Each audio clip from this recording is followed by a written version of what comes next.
is an 8-time Louisiana Association of Broadcasters Award winner. And he snapped a ball through his legs. Wait, why does your name get to go first? Shut up. This is Scone T.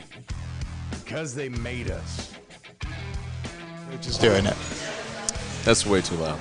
At least our headphones are way too loud. Yeah, headphones are way too loud. Yeah, that's good. That's good. That's good. That's better. Yeah, good. What's happening? Welcome in to Scone T. Because they made us. I'm Scone. He's T. We're at Oliver Twist. Sleepy Wednesday today. I don't know, guys. I'm saying kind of a sleepy Wednesday, dude. Is it maybe the fact that there's so much going on? Like LSU baseball's playing right now. Pels are playing right now. Basketball plays tonight. Is everybody just spread thin to their own things? Potentially, you know. Pels stink. Don't look at it. Don't look at it. I know. It's been the Pels. Yeah, what's going on with the Pelicans is about as painful as almost anything that I think I've ever experienced in sports, to be quite honest. It feels a lot like the second half of the Saints season where you know they're done. Right? They're done. Yeah. But mathematically they're not done.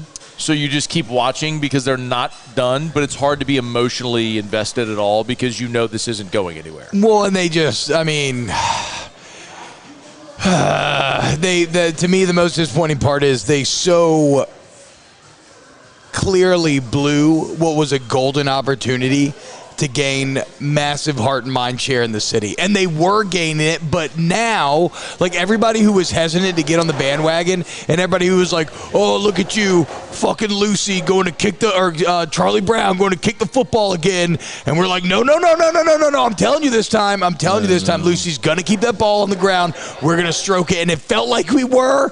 And I'll be damned at the last minute she didn't pull that ball again. And now they all get to come and say, I told you so. And so now it's like, it's getting to the point where I'm losing the emotion or the I don't want to put in the effort to be angry. It's quickly slipping into apathy because of how high the expectations and the idea of this team had risen for now how far it has fallen. I know, it's so sad. All right, so let's talk about something good. But if they win tonight, we're back. Let's talk about something good. We got a home stretch coming on. Yeah, Derek Carr. Derek Carr is going to win a Super Bowl with the Saints. Carr talk. And Brian Kelly and LSU start spring football tomorrow morning. We're doing this live at Oliver Twist on Wednesday night. So if you're watching on YouTube, thank you.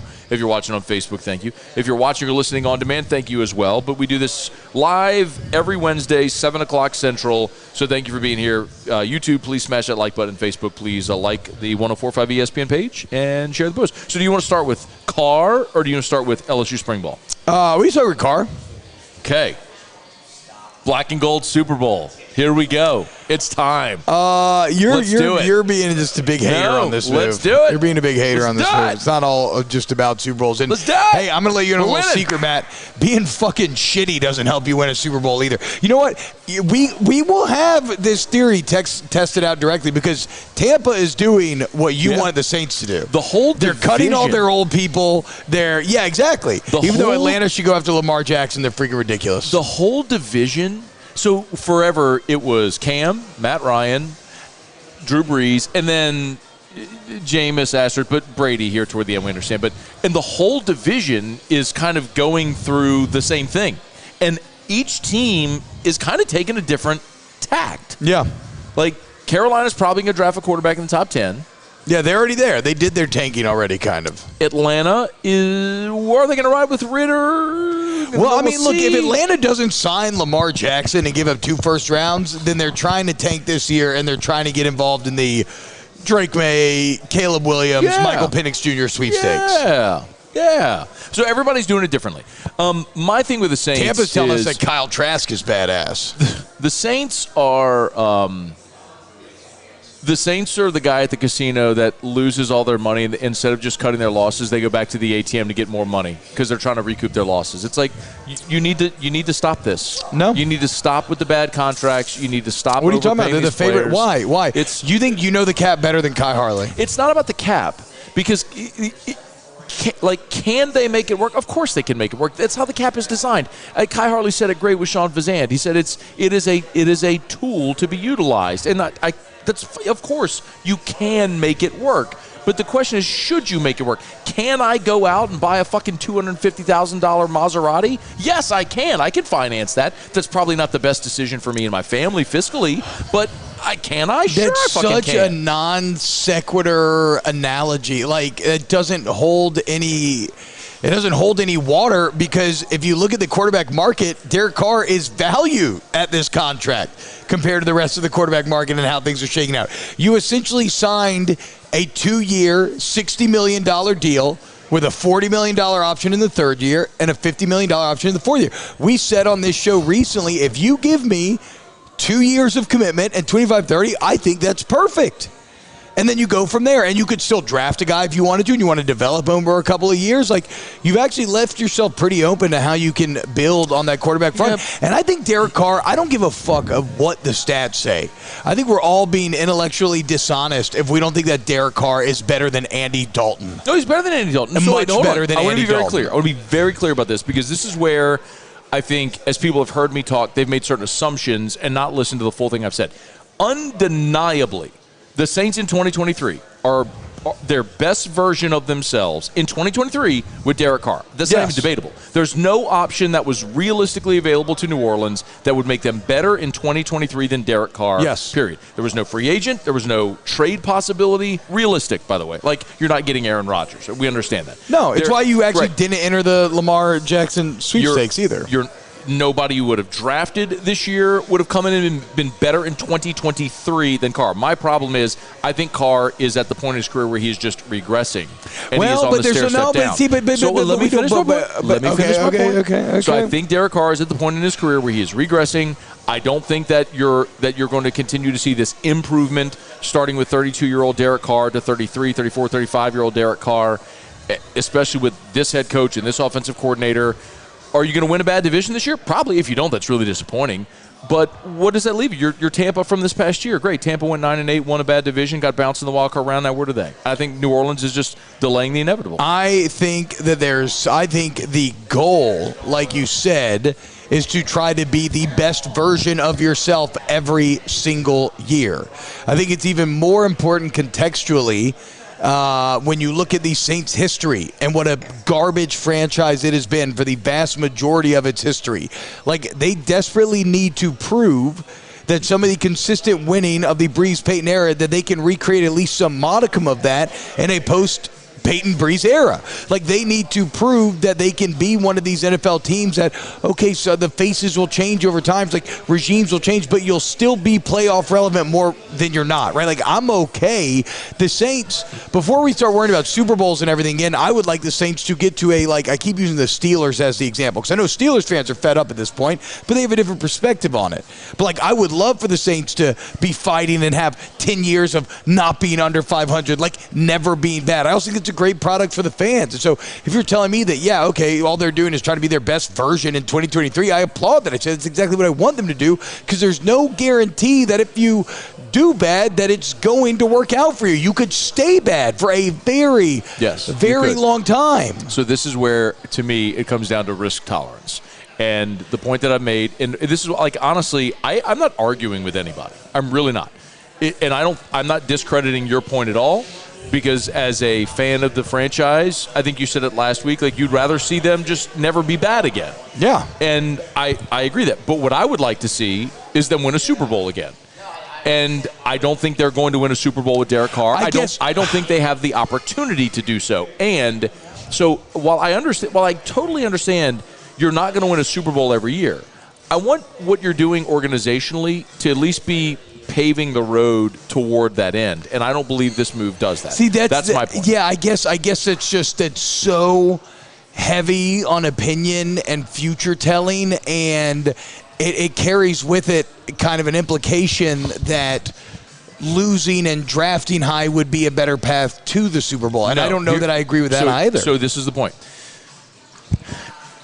Maybe creating a winning culture. And whoever takes over for Derek Carr ends up being the guy, but in part because he learned from Carr. He saw what it's like to win at a consistent basis, what it takes. I don't know if Derek Carr is that guy, but maybe. We'll see, dude. But here's the point. On Carr, there's no real evidence. We have 1 year of regression. The year before, he was great.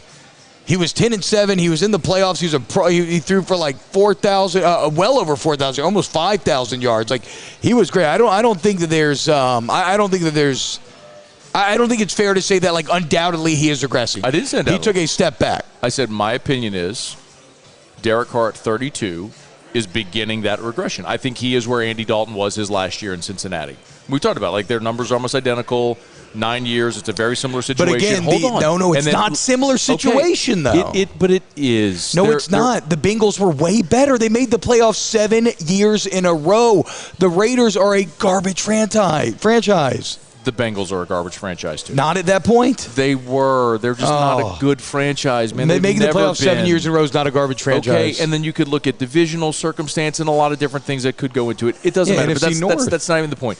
The point is, with Derek Carr right now, the Saints' floor is higher, their ceiling is lower than with a draft pick, which you have a much, much, much lower floor. Yes, you could absolutely swing and miss. You could absolutely swing and miss, but you also have the potential to exceed that ceiling with a draft pick. Yeah, how do you get to that higher ceiling draft pick? How much pain are you willing to go through in the interim? Because you're going to have to suck. You're going to have to be complete garbage. How did the Eagles do it?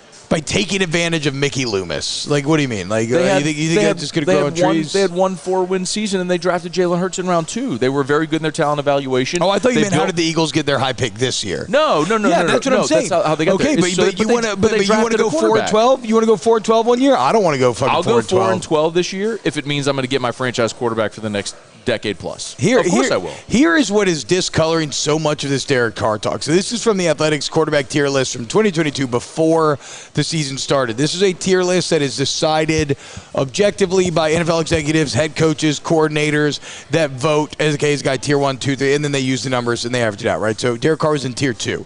The head coach says, quote, he is as close to a tier 1, Derek Carr is, just from an intellect standpoint. He always puts him in a good position. He makes a lot of good decisions, but similar to the Dak Prescott and Matt Stafford conversation, there's something different in guys like Rodgers, Mahomes, Allen. Carr's a notch below these guys. He can't quite overcome when it's bad around him. This is true. What we're not appreciating is just how bad it's been. Listen to this. A study conducted last season showed Carr getting worse support from his own defense and special teams than any of the 41 quarterbacks with at least 3 seasons as a starter over the past decade. Any quarterback that started over 3 years in a decade, not a single one of them had worse special teams or worse defensive support than Derek Carr did. During the past 3 seasons, previous to this last year, the Raiders ranked 12th in offensive EPA, which is expected points added per play, which is like a single metric that people use, say you're good at offense or you're bad, right? Whatever. So they were 12th. They were 32nd over 3 years on defensive special teams. Okay, so it's like the quarterback was doing his job. Everybody else was not. So in theory, in a better organization with a top 10 defense like the Saints, better special teams, all of Derek Carr gets bumped up. So that's fine. And I hate the win-loss metric for quarterbacks, by the way. Like Archie Manning had 1 8-8 season. He's roundly regarded as the best player in franchise history before Drew Brees. So I'm with you. Like, quarterbacks can only control so much as far as the organization they're in, the teams they're on. I get that. So I'm not disagreeing with any of that. I'm not saying Derek Carr was a bad player at any point. I'm agreeing with you that he's still the best option that the Saints have. He's better than Andy Dalton. What I'm saying is I don't think Derek Carr, at this point in his career, is ever going to be a championship caliber quarterback. Does he make them better than they were last year? Yes, he does. But there's, again, a lower ceiling. That's why I'm not. He's Alex Smith to the Pat Mahomes. Okay, then please draft Patrick Mahomes. Yes, that's exactly. what I'm looking. That's the key. At 11. Draft at 11. Your quarterback at 11. 10. I thought Mahomes was 11. You sure about that? The Saints were 11. I thought the Saints were 13 when they picked Lattimore. The Saints were 11 when they picked Lattimore, and Kansas City jumped 1 spot ahead of him because Sean Payton could shut his yapper and just let it be there. But so all the stuff about defensive efficiency, yes, great. I mean, I'm not disagreeing with any of that. Yes, we all know the Raiders are a bad organization. They've been poorly coached and all that sort of stuff. But I also look this year at a year where they had Josh Jacobs, where they had a really good tight end, they had a good line, and they went and got Devontae Adams, who was his, we all know the story, right? He was his best friend, college teammate, all that stuff, who we could have argued a year ago in Green Bay, we could have argued was the best receiver in the NFL. Yeah, sure. And Derek Carr regress this year. So yeah, but I think there's a lot of the other circumstances correlating that would factor? suggest What's the other correlating factor? You could say Josh McDaniels. Okay, am I super pumped about Pete fucking Carmichael? No. Should I be really pumped that Pete Carmichael is going to maximize Derek Carr? I just mean no. I just mean in terms of explaining how this group of personnel went from being great one year to shit the next. Or maybe he's not a great despite quarterback. getting better. Maybe. Okay, yeah. Because Josh McDaniels' entire head coaching career has proven that he should get the benefit of the doubt in any conversation. I'm not saying he deserves the benefit of the doubt. I'm not saying that. I'm really I'm being serious with you. I'm not being contentious. It's fine if I think the stranger part is I'm accepting of your viewpoint because that's your right as a fan to want your team to do what you want them or feel or what's best. We just happen to disagree on what a path forward is, and that's okay. I'm going to love my team either way. I know it's way better whenever we argue and disagree and everything and yell at each other. But this really, and you know me, there's times I'll dig my heels in and I will yell and scream and be red faced and be very, very staunch. This is one of those things where I know I can't control it. I understand the other point of view about not wanting to suck.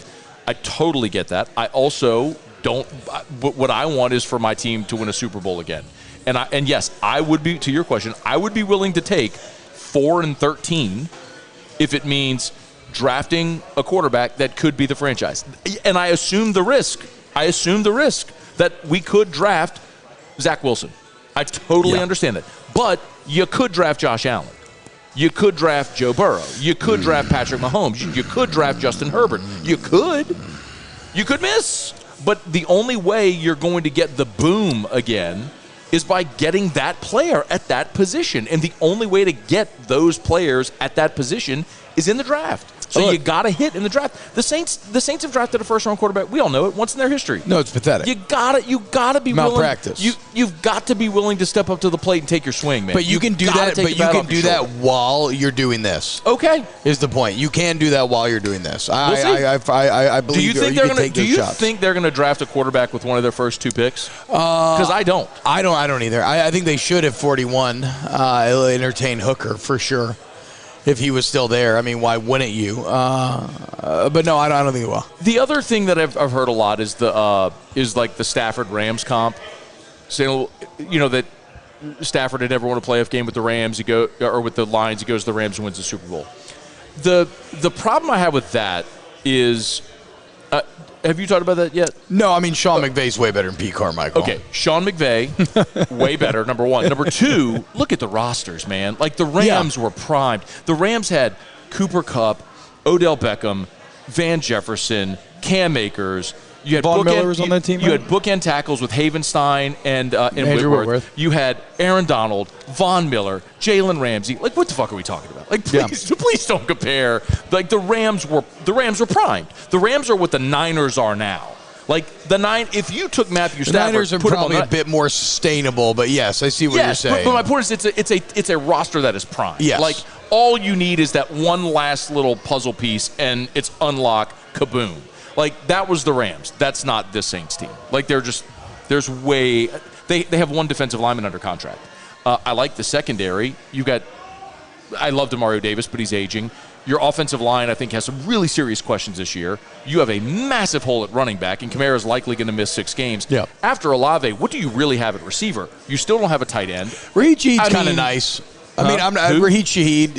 I like Shaheed. He's a nice piece. Yeah. He's a nice piece. I'm not saying he's you need another guy. If you could get Mike Thomas back, bro, you would feel good about the weapons. But understand to the Rams comp. Odell, no, it's not the Rams comp. No. Come on, they're the best wide receiver in the entire NFL. So, but I understand. And the best player in the entire NFL is Aaron Donald. There's no best player on the Saints. The Saints are hoping that's the case. Is the Rams thing, right? They're hoping that's the case. All we needed was the good veteran quarterback who could elevate the pieces that we had in place, and now we're a contender. That Rams roster was way better, and I would probably take Stafford from a year ago or 2 years ago. Well, give me 10-7, baby. 10-7 in a wild card game. Hey man, get in. You can't win if you don't get in. Exactly. Let me in the club, bitch. Take me in the club. Meet me in the club. Why do you have eyeliner on? Because I'm Derek Carr, you son of a bitch. It's going down. Maybe in the mall. Stop. It's going down. Stop. Is that Young Jock? Mm-hmm. Wow. I went to a Young Jock music video filming one in time. My face, damn near every day. Ask a million questions like, Jock, where you stay? Some guy tried to get me to buy like where they chop cars. An eighth of weed off him for like $100. That bitch, you ain't gonna rook me. Pulled a David Fizdale on him, said, "You ain't gonna rook me. Get the fuck out of here, Fizdale." Take that for data. Do you remember that? I don't remember take that for data. I remember you ain't gonna rook me. Take that for data. When Fizdale was in Memphis, there was something about like the refs were screwing his team, so he goes up to the podium and he's got all these stats, and he goes, "Take that for data." Yeah, and he slams dude. Hell yeah, dude. I gotta find it. Somebody made an alt account that says T-Bob gave up his ass to me. Huh? Somebody made an alt account that says T-Bob gave up his ass to me. Oh, that's good. Here it is. Here. Take that for data. Okay, so I think, though, I mean, look, if you listen to our shows, it's all very clear where we all stand on the Car Talk. So I think that's a nice bow on Car Talk. I like that the Saints made the move, and I'm excited to see where it goes. You know, what do you think Maybe they I'll be should eating do at Caro? What do you think later on they should do at 29 and at 40 positions? Ideally, you get to do it. Would player or position? So you got to understand that I'm like a big dumb idiot that gets attracted by big things, and Darnell Washington's so big that I would love them to draft Darnell Washington at 29. And then again, I mean, I'll stick with the Cam Jordan fan theory. Like, Cam Jordan laid out what he wants, what he like is the voice piece of the fans what the Saints should do. He said, sign a veteran quarterback, draft a rookie, and then I think the third piece was a little unrealistic. I can't remember what the third piece was, but whatever. So I would draft Darnell Washington, and then I would draft Hendon Hooker in round number 2. You got to get defensive line help. Nah, fuck him, dude. Oh, bro. No, you got to. I mean, that's what all the mocks have them taking an interior defensive lineman in round 1. Is Onyemata gone? No, I think he'll be back. Okay. I think Onyemata will be back. I think. Can he get back on the juice? Please. I saw it was McShay who had him taking Brian Breesy from Clemson. I would love that. Like, imagine if you could put a guy like. Again, I'm not saying Breesy's going to be this guy. I'm just saying like a player, you know, a big, strong interior, like a Chris Jones, like a Jeffrey Simmons, a Jonathan Allen. Also, if you want the biggest difference between the Saints' defensive success recently and maybe the last year or two, was it Malcolm Brown or Malcolm Roach who was in the middle when they had all that 100 games that allowing a 100-yard rusher or whatever? Malcolm Brown. Okay, so ever since the departure of Malcolm Brown, which we never really talk about, it feels like that run defense has gotten significantly worse. It wasn't just Brad, with Sheldon Rankins, too. Rankins was there. You had Rankins, Onyemata, Brown, and then you brought in some young guys who rotated behind The craziest thing is you had Akeem Hicks, man. I know. now, granted, he's old now, so it doesn't matter, but, like, you had Akeem Hicks. Imagine if Akeem Hicks had played at LSU. I know. Think about I don't that have to imagine, because he was on the fucking scout team every day when I was a starter. Wait, did he? What I thought he practiced the entire year. He did practice. Yeah, you know what's not tight? Having a future NFL All-Pro on scout team who's pissed about not playing, and you're hurting from playing, and you got to deal with a future All-Pro on scout team? Are you kidding me? What is the deal, man? I remember the thing about it. It's so long now. I remember. Who was the receiver coach? DJ McCarthy, who got him like an apartment. Something stupid. It was something where like some NCAA bullshit. It was a thing where like Hicks came to Baton Rouge before the semester started, so his student housing wasn't available. So DJ McCarthy got him set up with an apartment for like, I don't know, a couple of weeks or whatever it was. How unforgivable. Before the season. And so he got bumped, and McCarthy got fired, and Hicks got suspended. Crazy. I mean, insane. And then, dude, you know what? The weirdest thing? He went to Canada or something? He went to Canada. But, dude, the weirdest thing, there was a guy no. So, in The Advocate, they have like a Bells and Good? No, there's this years ago in The Advocate, they would have a section. It was like almost like a Faces in the Crowd from SI or a People You Know, whatever. And it was basically they would go ask like 3 or 4 people a question and like just about something in the community and ask them all the same question and print their answers with a picture of them. Well, like after he got fired, DJ McCarthy was one of those. No. Like he just happened to be in the mall one day. That's and so great. like the Advocate reporter was just randomly asking people, and so he answered the question. And so he had his picture, and it's like football coach underneath. I gotta find this. Hold on, I want to find this now. Hold on, DJ McCarthy, Advocate question. Anyway, what are you looking at? My buddy just sent me just a beautiful piece of meat that he just cooked. This beautiful prime ribeye right my here. My buddy dude. sent me a beautiful piece of meat. A picture of a beautiful piece of meat. Look at this thing. Okay. I'll be damned if that thing don't look so damn good. Okay. Sheesh. All right, glad to have you aboard here on Scone T. If you're on YouTube, please smash the like button. Subscribe up to the Watch 104.5 ESPN YouTube channel. We appreciate you for being there. And as always, if you're on Facebook, please like the page, share the post, like the page, share the post, like the page, share the post. Thanks for being there as well. And if you're listening on podcast, that's awesome. Please subscribe and rate us on your favorite podcast app. That's really good, too. Okay, so no more car talk. We'll get to questions in a bit. LSU Spring Football. Yeah. What's baseball doing, Muse? So 6-0. Great. Is the run rule in place today? I'm not positive. That would be great if it were. Why hit an opposite field 3-run homer? Oh, how about that? Tommy Tanks with an opposite field 3-run jack. He's been heating up. Why since didn't you let this me know that, weekend, Muse? You jerk. We were yelling about each other about Derek Carr. You're so unnerving. T-Bob's eating creamed green beans. Are you not eating the salmon? Look at that salmon. That looks like a beautiful piece I of had fish. so much salmon last night. I'm going to eat it, but I like slammed a lot of salmon. But then cream green beans is hitting. God damn, Bob. Here's so people can see it. You know what I mean? Food here at Oliver Twist is amazing as well. I'd highly I agree. recommend.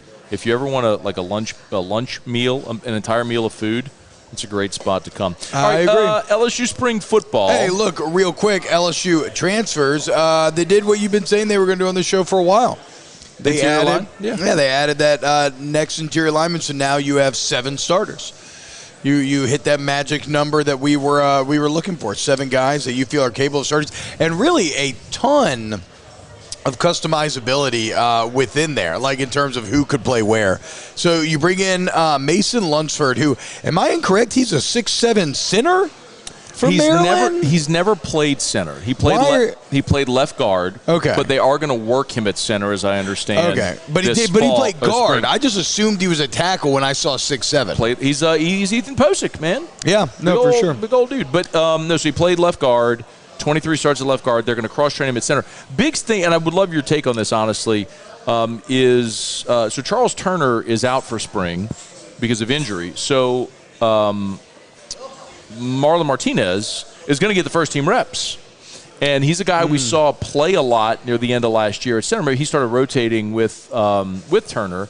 And you were, I remember, really complimentary of Martinez late in the year. Well, he's had a nice rise over the last couple of years, I think. Do you think this is a situation where Martinez could legitimately maybe like take the starting job away with a good spring? Not with a good spring.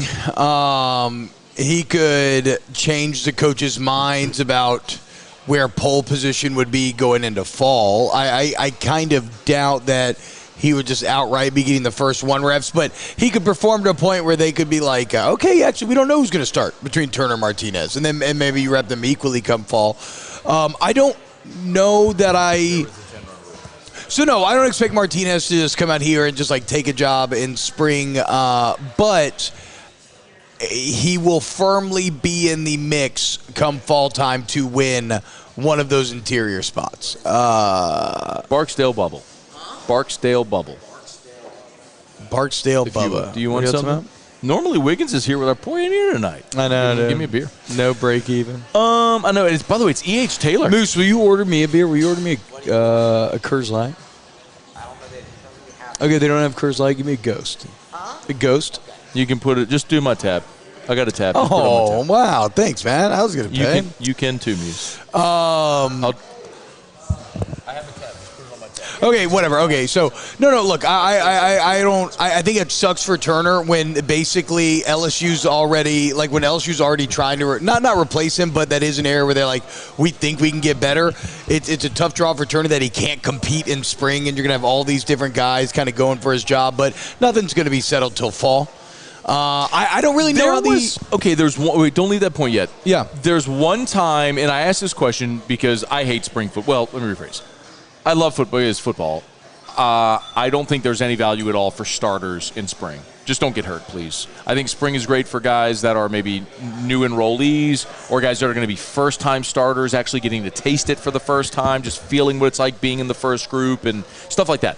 But one time, Lloyd Cushenberry in 2018 spring, he was gonna get bounced. Like they wanted 50 Hines, Jason Hines, to be the starting center. Remember, Hines played guard as a freshman, and in that Auburn game, who was in 18, he went against a big guy from Auburn that had like 1 million starts. Who am I missing? What are you looking for? Who was the starting center in 17? Liam Shanahan? No. Shanahan came from Harvard and was there. Thank you, sir. In 20 and 21. I got it. The starting center in 17. Clapp was. I don't know that it matters, to be honest. Whatever. Okay, thank you. I think it might have been Clapp. Anyway, it doesn't matter. I think it might have been Clapp. But so they were looking for a new starting center, and Cushenberry had been around for 3 years already. He was going into year 4, and it was like, bro, it's like an now or never type thing. And everyone thought Cushenberry was just going to get pushed out, and they moved Hines or somebody in there. And he went and he balled out during the spring, won the job and never let it go for 2 years, ended up becoming, a third or fourth round pick in Denver, and started as a rookie. Like, he hit his stride. It took him 3 years to get there, but he did it, and spring was his, hey, man, it's now or never type deal. So that's what I wonder about Martinez. Like, if he goes out there and is just like a dude, it might be hard for Charles Turner to come back and just take his job. No, back. I mean, look, it sucks again. Like I said, it's not helping Charles Turner that he has to miss spring when they're actively trying to maybe get better at center, right? Yeah. But he's not. Yeah. Charles Turner was good enough last year, and he's strong enough mentally, especially, where I don't know that I see a situation in which somebody could play so good that he would disappear from the mix. Okay. Like I don't know. Do you worry about Is Lance Hurd an early enrollee? Because I'm very interested with Lance. He seems like out of the freshmen, he could be the most ready. He's certainly talking a huge game. I think he is an early enrollee, but I'm not positive. So he's been out here and he knows Campbell's here, Nick, because that's his boy. They play together. But he has all these quotes where he's like, "No, I'm gonna start at left tackle." They're like, "Well, Campbell's there." He's like, "Oh yeah, I know. I played with him. I'm gonna start at left tackle." It's like, okay, dude, all right, Lance. But for this conversation, although all this is open to change in spring, I think you're going to have Emory Jones and Will Campbell as your edges. And I think Garrett Dellinger will be one of those three interior guys. And after that, I think it gets a little tricky. I don't know. But it'll be some combination. On the inside, it'll be some combination of Dellinger, Frazier, Martinez, and now Lunsford, who, by the way, we didn't mention. Like Matt said, a ton of starts, 26 starts over there at Maryland, so starting the Big Ten. And this last season, Matt, in 381 pass blocking opportunities, did not give up a single sack. Wow. I mean, bro, that's beast. They throw the ball a lot at Maryland. Not give up a sack. That's nothing to just it's nothing to turn your nose up at. It's the Big Ten. What? Yeah, it's the Big Ten. Yeah, the Big Ten has good pass rushers. Bah. I think you're being fucking insane. Yeah, I was being stupid. Okay, I was about to say. Anyway, so all right. So offensive line, I am interested in quarterback because I know Brian Kelly has said Jaden Daniels is the starter. There's no quarterback controversy. He's earned the right to be QB1. That's where I'm at. Actually, I agree with all that. Who's the biggest Jaden Daniels guy, right? I mean, don't forget, Jaden's winning the Heisman, right? He's the best quarterback. Blah blah blah. But look, man. Before the SC championship game, I have no problem saying this, that Garrett Nussmeier was considering leaving. Okay, I have no problem saying that now. And Jaden, we know what happened. Jaden got hurt. Nussmeier played the second half, threw for a bunch of yards. And then in the bowl prep, he was getting first-team reps, and then they told him he was going to get every third series in the bowl game, which he did. And so he stayed. And then after the bowl game, Brian Kelly made the comment about having two great quarterbacks. And then it was, by the way, Walker Howard. Walker looked at that, realized he was never going to get first-team reps. He didn't want to be a scout team guy for the second consecutive year. Walker left. Oh, yeah. So I think Brian Kelly's in a spot where he needs to pacify two guys. But in so doing... You think he still needs to pacify Garrett that much? Yes, because if you go into spring and Jaden gets all of the first-team reps, then I don't think there's any guarantee that Nuss wouldn't say, all right, I'll peace out. I think that's got to be part of your thinking, because if Nussmeier leaves, then you go into the season with a mobile quarterback who is always one hit away. We just saw it turn his ankle, at the end of the season. We saw what happened. The A&M and then lingered in the SC Championship. You're always one hit away then from having Ricky Collins as your only option. Well, so then, so in that, though, it kind of behooves you then on two fronts to give Nuss a series every now and then, because it keeps him happy and it prepares him for a very realistic eventuality, which is why I wonder how much coddling Nuss needs at this point. Walker's out of the equation. He feels very comfortable where he stands. He knows he's one play away at any given time. He knows he's the heir apparent to the job. Jaden Daniels cannot come back. I don't think he's particularly intimidated by any of the freshmen that they're bringing in, right? Like, I think those cats could be good, but it's not like an Arch Manning or somebody like that coming up behind him. So, I mean, but then again, to your point, Matt, how objective are people going to be about like how objective is he going to be when push comes to shove and he's actually going through that? I don't know how emotionally he will react to it, right? Like just being the two. But he is the two, and he should be the two. I mean, if you look at any national list, you have a top 10 returning quarterback in the country. Yes. Like the only people that think there's a quarterback controversy are us, like here locally. We're all too close to the case. We should be taken off of it. We're not objective observers anymore at this point. I agree. My only thing is, it's worth watching this spring. That's my only point. I'm not. No. I mean, look, there's ample reason to give Nuss 1 reps. I agree with that, but not more than 1 out of 4 1 reps. Right? Like it can't be 2 to 1. It has to at least be a 3 to 1 split with Jaden getting these series with those guys.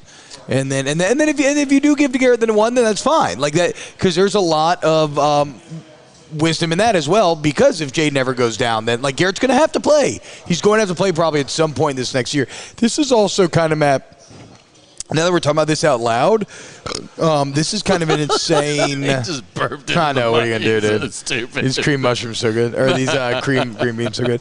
But like, this is something that's a bit different in the NFL and college, Matt. Is you kind of have to pay your backup college quarterback. Yeah, it's not like the NFL where you're just paying a vet to sit there and be ready in emergency. No, this is going to be your guy in the future. So like, you have to make sure that he is paid almost like a starter, so he'll eventually stick around to become a starter, which is kind of funny to think about. Saying at all that LSU's quarterbacks all had NIL money last year, like nice. No, but you get what I'm getting at here. It's a funny difference between the NFL and college. Are you talking about literally paying, like NIL paying? Yeah. Yeah. Okay. Yes. Okay. No. But what I'm saying is, like in the NFL, you just pay a backup quarterback at a backup quarterback rate. In college, you almost have to pay him like the starter because eventually he will be. In the NFL, you never want your backup to take over unless it's a rookie, right? Like the Chiefs aren't out there like, oh, we got to keep Chad Henne happy because he's gonna take over. No, Mahomes is gonna be their quarterback for 15 years. Yeah. Like you have another guy coming up in a couple years, so you have to kind of you have to bring him along. Draft a quarterback. What? It's such a good idea to draft a quarterback. Yeah, dude. If you could draft Pat Mahomes, I agree, dude. I mean, you know what? I'm going to offer up a hot take. I would draft a Pat Mahomes type player. How about that? I would trade up to draft a Pat Mahomes type player. Yeah. Yeah. But you trade up not knowing that beforehand. You want to know why? Because you have a ball sack and you say, we're going for it. We're going to win is what we're doing. You think there's a quarterback like that out there in this draft? Maybe. You think one that would justify letting Hendon Hooker, like over letting Hendon Hooker fall to you? I don't know if I see it. Did you see with Patrick Mahomes? And if you say yes, you're a fucking liar. Oh, hell no, dude. None of No, us Sean Payton saw it. I mean, he was a system guy at Texas Tech. No, that's right? where the Saints the Saints evaluation came in. Yeah, And do you trust evaluation? if they did trade up, then our takeaway would clearly be, well, holy shit, that guy must have blown them away in the pre-draft process. Right. And that's what Pat Mahomes did to Sean Payton. I got a funny story from Aaron Murray on that whole ordeal as well, where Matt Nagy, or maybe I told Aaron this and I saw it on a different podcast. I don't know. It came out recently. No, because I think it was Pat Mahomes talking about it. I'm confusing my stories.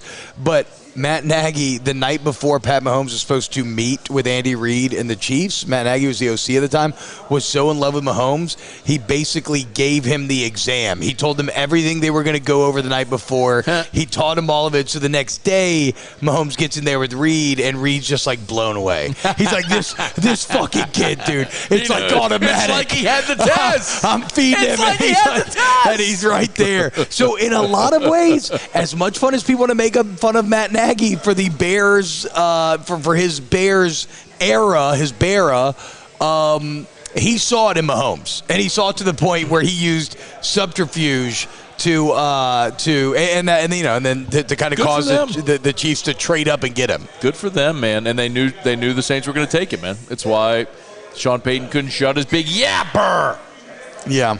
Otherwise, Patrick Mahomes would be a Saint, winning Super Bowls and no look God, passes dude, and if you had, whatnot. I mean, that's what I'm saying, dude. That could have been us. I know. That fucking could have been us, dude. Okay, defensive. But you know what? It kind of tells you that Sean believed it, but he didn't really, really believe it. What do you mean? They were going to take him. Yeah, but if you really, really, really believe it, then you trade up the spot. Then fuck it. Then you go get him in the top 10. If you really, really, really, really. I don't know. You just didn't know. They were going to take him at 11. It's just you didn't know Kansas We're City going to take him, You didn't know but Kansas City was going to jump you? The Saints get horny to jump up, though, for that very reason. You never know any guy's going to jump you. That's why the Saints trade up but the to thing get, is, Marcus Davenport. Or actually, that one time they heard that Green Bay was going to draft Onyemata, so they actually did trade up to head off Green Bay. So shoes on the other foot. But remember, the thing about that draft, and this is all revisionist history now, but they had both Mahomes and Lattimore graded top 10. Yeah, so I mean, it was ridiculous that Lattimore fell to them. Lattimore was supposed to be gone off the board. Either way, we're getting our quarterback or we're getting an elite cornerback. But that's where I get at. They didn't. They liked Mahomes, but nobody knew what Mahomes was going to do. Nobody knew he would literally change the game or set records in the way that he has. The level of consistency with which he wins and plays is unlike anything we've ever seen this early in a career. How do you feel about LSU's decentralized organization? Special teams. No, operation. Decentralized operation on special teams. It's got a little bit like you do a little of this, you do a little of that, you do a little of that, Dude, so that is, what's kind of funny is it's got a little bit of. Anybody else were doing that, we'd be laughing our asses off. Well, okay, so if Ole Miss were doing this, we'd be like, no, Matt. But this is where it gets weird to me. Is that the other day I was watching a TikTok, right? And it's this guy reacting to a video of a young girl being like, we need a phone in the house, one number that everybody uses. And the guy's like, oh my God, that's a landline. Holy shit, that's she didn't know what a landline was, right? But here you have her. She thinks she's coming up with something new. Decentralized operation is like a tech douchebag being I remember it was a funny joke in Silicon Valley New Year. A guy came up with tried to present a bus route as a new idea. What if we had some sort of public transportation where people go wait at spots, pick it up. This is kind of how special teams were done on the college level forever. In the entire Saban era, in the entire early Les Miles era, the 07 National Championship, Bradley Dale Pivotal, your linebacker coach, was the special teams coach. The O-line coach taught the blocking schemes on. So it's funny that you're wrapping it up in Tech Pro talk, decentralized operation. When you really mean it's him, just, not me. Him, Brian Kelly. That's what I'm saying. I'm not saying Jake pointed out this morning, it's really kind of how it's always been done. Now there is one big key difference. And that is that the coaches the position coaches now will actually, it'll be way less time intensive for them because analysts are now allowed to coach on the field during the week. And so you have an entire group of analysts that can do the heavy time lifting in terms of putting together scouting reports, devising strategy, and then you just need the coaches to essentially be the, hey, operate the plan that we have created. So you're like saving the position coach's time, which is different from the past, but in a lot of ways you are just doing what teams used to do all the time. But as we talked about on Scone T, when LSU special teams have been good, it's when they've actually had a dedicated special teams coach. So it is interesting from that perspective. Greg McMahon was... and Thomas McGahee, who people forget. He left here and went to the Giants. Like he came from the NFL. Like he was an NFL special teams guy, came here, balled out, and then went back to the league.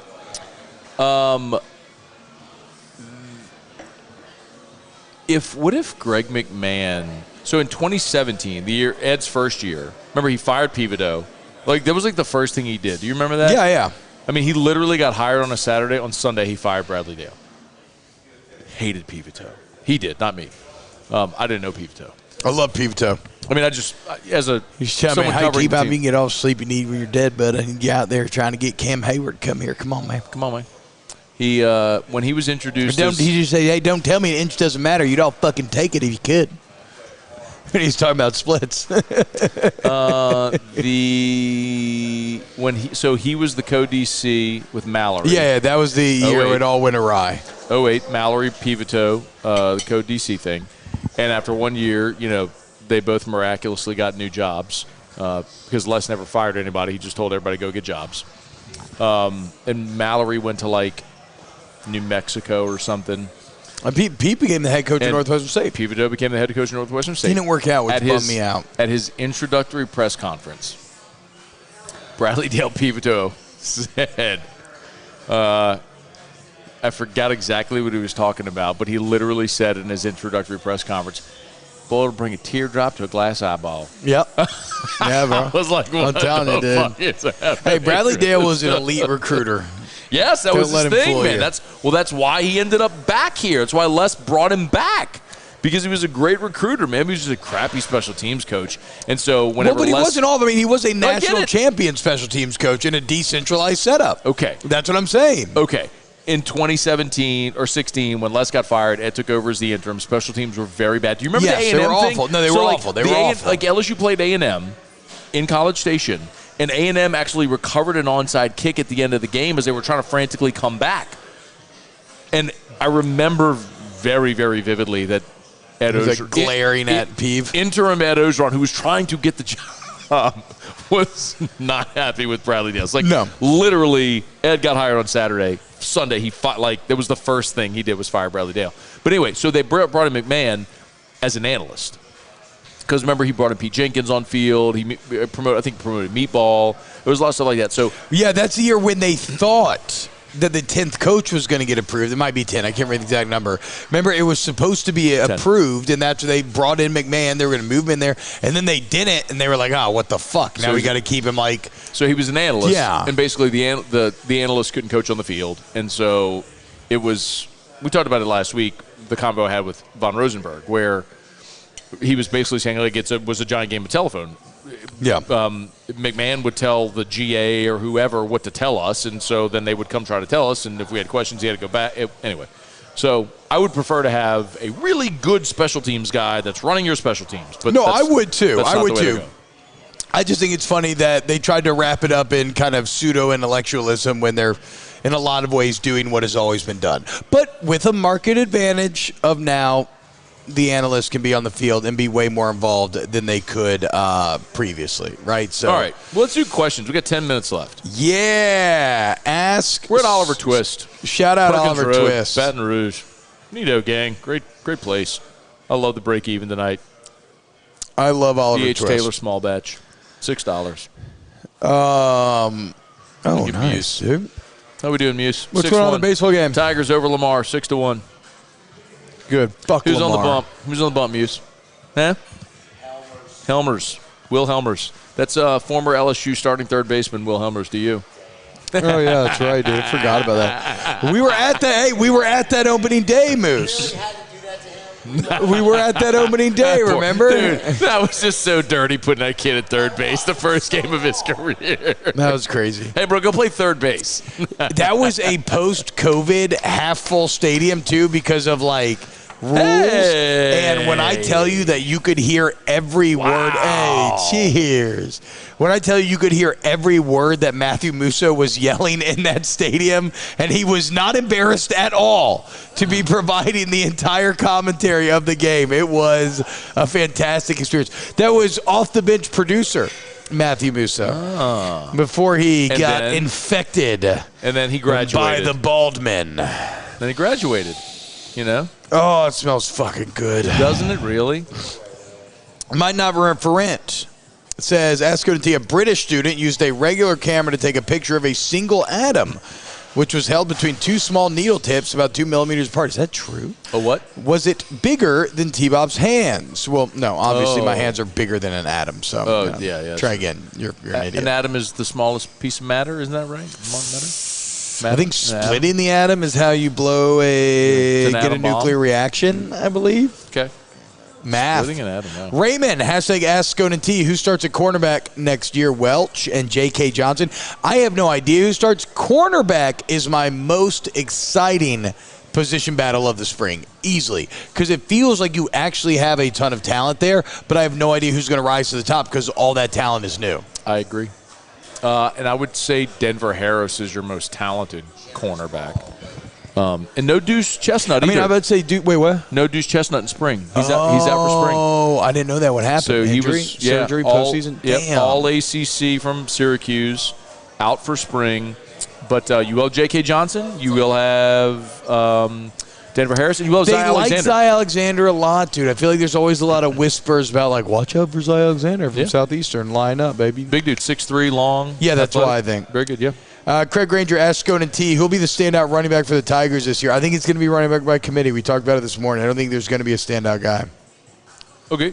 I would go who will be the leading rusher? I would go Josh Williams again. There's no reason not to. Yeah. Ask Scone T, true or false, Zalance Hurd will be starting the O-line at some point next season, not including mop-up time. Starting isn't mop-up time. Mop-up time is you're in at the end of the game. Yeah, he said. I guess what he's kind of saying is, will he play at like important parts of the game? I don't think that's what he's saying. He's saying, will he start? Will he be a starter? I will say no. I think your first. Yeah, but then not including mop-up time makes me think that he's really saying, like, will he play in significant moments? Because he has starting, but like I don't know. I think he will, but I don't think it's a terribly educated guess. I'm not going to lie to you and say I've watched, like, Zalance Hurd film. I just know that he's big as fuck and confident as fuck. I think we're looking at Jones and Campbell last year and going, oh, look, freshmen, they play on the offensive line. No, they don't. Like, that was a weird thing where you had two freak shows who had to play out of necessity because you were not good on the offensive line. Yeah. And those two guys just kept getting better and better and better as the year went along. So I'm not saying Lance Hurd couldn't play. I just think you're in a better situation where you got Miles Frazier, Garrett Dillon are guards. You got Marlon Martinez coming back. You just brought in a dude with 26 starts in the Big Ten. You're deeper and better this year. Yeah. So it'd be very hard to break through. Way harder to break through this year. I don't think the necessity is there. Bo Jax, pay attention. You're in an arena for 1 hour with 50 hawks, 10 crocodiles, 3 brown bears, 15 wolves, 1 hunter with a rifle, 7 buffalo, 10,000 rats, 5 gorillas, 4 lions. You pick 2 to defend you, and all the others attack you. Give me 10,000 rats and 15 wolves. Like, I'm going just pure numbers. I'm going to have my rats just fucking swarming the lions. Wolves are going to take out the hunter with the rifle. Crocodiles are bullshit anyway, dude. If you can go just, like, wrestle crocodiles, they're bullshit. I mean, no chance, okay? Brown bears are going to be a problem. I ain't even in front. Brown bears are going to be a problem. I feel like lions are pretty lazy. I don't even think the lions are going to attack me. I think they're just going to lay there the entire time. 50 hawks is going to be a problem as well, actually. Aerial combat remains superior to ground combat.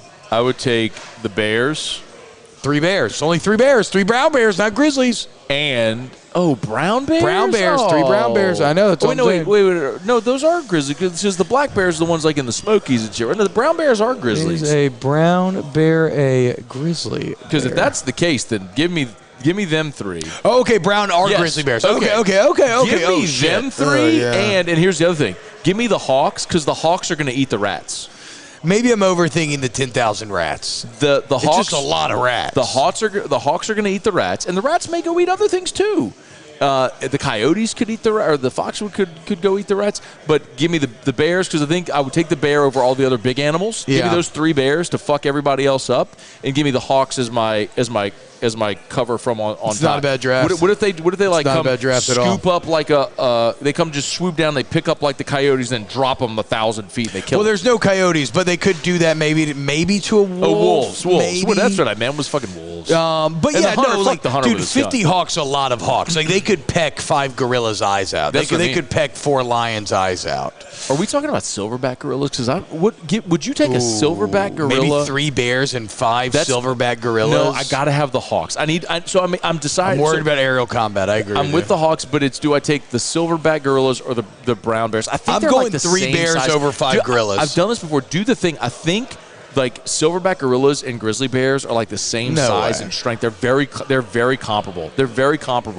Silverback gorillas. Silverback gorilla is about 5 feet tall, weighs 430 pounds. It can lift 1760 over okay. 1763 All right, now in dead do grizzly weight. bears. I'm telling you they're comparable. I'm telling you, I've done this before. They're comparable. Grizzly bears about 400 to 600 pounds. I don't have a lifting stat, but yeah, I mean They're comparable. Yeah, I mean a silverback's 430. Bro, and the grizzly I never bears, thought about that. And the grizzly bears are so fucking mean too, bro. They're so You mean silverbacks? No, the grizzly bears. The Oh. grizzly bears are so fucking But silverbacks have 2 sets of opposable thumbs. Not even 1 set. 2 sets of opposable I'm not thumbs. worried about that. And if human evolution has proved anything, it's that opposable thumbs are a huge fucking advantage. So I think after really talking this out, I'm going to go with 5 silverbacks and 50 hawks. I think you it's know where what? I'm If the silverbacks and the grizzlies are comparable, 5 silverbacks over 3 grizzlies might be the pick. But that's what I want. One of those big old dudes. 15 big wolves are going to be a problem, though. No, they're not. I'm telling you, man. Those wolves ain't going to be shit because my hawks are going to be able to scoop down, pick them up, take them 5,000 feet in the air but a and hawk drop can't them. pick up a wolf. A hawk, but it could peck Yes, their it eye could. out. No, you're like a golden eagle maybe could. A hawk couldn't pick up a wolf, so there's no way. There's just no way. But you could peck their eyes out. Again, I think you have to have the hawks because they're the only one that can fly. Like, they're going to be hard to kill. The lions are going to take down a few hawks because they're cats, but everybody else is going to struggle. I'm telling you. The buffalo are big too, but I just don't think the buffalo are going to be good fighters. Greg says bears and rats. I mean, it's a shit ton of rats, dude. 10,000 rats. A literal swarm of rats. But are the rats attacking anybody? Yeah, they have. It says attack. It says they attack. It says you get to kind of control the animals or they attack you. So we have to. I agree. If we were leaving these, I know earlier I said the lions would probably sleep. If we leave them to their own devices, that's probably true. But let's assume that everybody's attacking one another. Rats are attacking them. Yeah. Do you want 10,000 rats with 50 Do you want hawks? the hawks and the rats? I don't know. I still think I want the big dude. I feel like if we go 10,000 rats and 50 hawks, we have no ground defenses. I mean, because a rat can swarm, but they can't impede. Yeah. So if a lion charges you, you're fucked. Yeah. And then you got the asshole human with a rifle. I gotta hope. But I mean, the first thing I'm doing, easy to take first care thing of. I'm doing is I'm sending getting like the the rifle. silverback to go Grab the kill rifle man and throw it to grab me. the rifle. Yes, 100%. And like 100%. that's the first thing. Oh, that's and done. then it's like game on, fucking Yeah, lions. it's like, Let's now see I got this a gun. shit. What do you? How many bullets do I have in the rifle? Let's say you got a lot of bullets. We'll That's just give another us a lot. important thing. Yeah, we'll say a lot of bullets. It's an important thing. Uh, And we haven't even mentioned the crocodiles. I just don't like it. Crocodiles got no change of direction, and I think it makes them easy to manipulate. I think my silverbacks could take care of those 10 crocodiles in about 5 seconds. Yeah, I'm not overly done. worried about it. It'd be like in Super Mario 64 when you grab Bowser's tail and throw him. They'd just be like spin him and around him. Yeah. Just chunk him. Ben Giat said, how high are you two right now? Not at all, actually.